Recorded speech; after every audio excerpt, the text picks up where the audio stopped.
often do you find yourself wanting to run across the canvas and become a part of the scene? Because everyone seems to be dressed to the nines, to be enjoying what appears to be an abundance of fine food and drinks, and to be having a wonderful time because the sun is shining, the sky is blue, and the grass is green. Just a brief visit here would be like being transported to paradise. However, this painting is not what you think it is. Roses of Heliogabalus is what Dutch artist Sir Lawrence Alma-Tadema titled his work. The name is appropriate. There are numerous rose petals, maybe an excessive amount.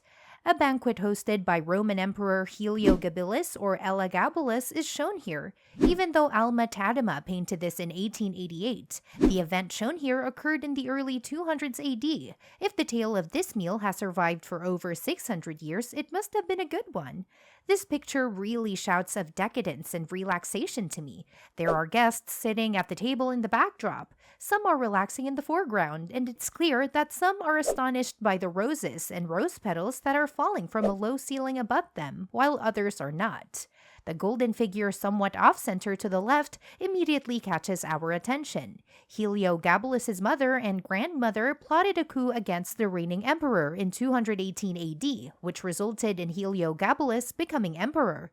This was one of his most famous parties, and he was notorious for going to extremes while entertaining. However, if you take a good look at the expressions of the visitors in the foreground, you'll see that things started to go downhill.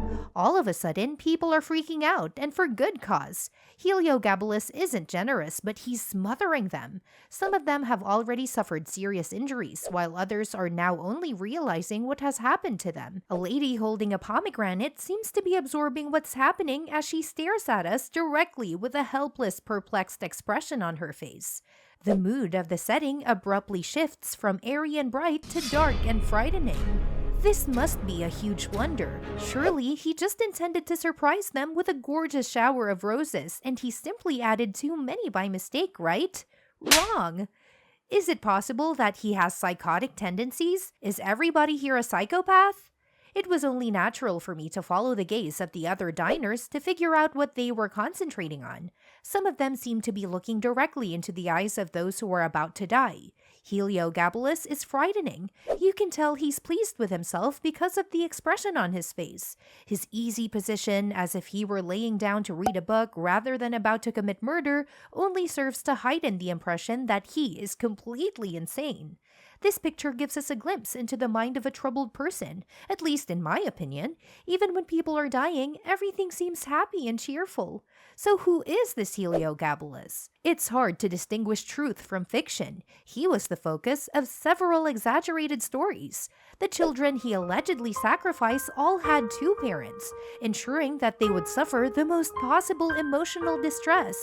From here on out, things only get stranger. He allegedly chose his advisors based on the size of their genitalia. He supposedly created a senate consisting entirely of women, which was unheard of at the period.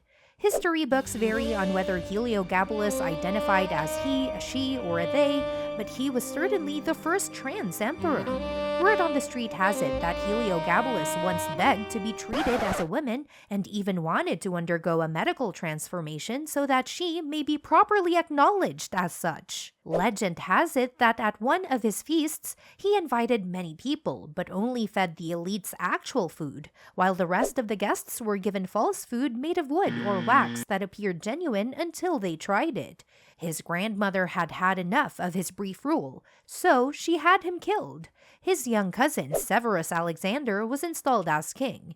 Heliogabalus has been portrayed in history books as a psychotic cool guy, but now it seems that his cousin was using these tall tales as part of a larger smear campaign designed to legitimize the coup that ultimately led to him and his ascension to power. What do you make of this? If there is a moral to this story, it might be that while Grandma may lift you up, she can just as easily crush you down.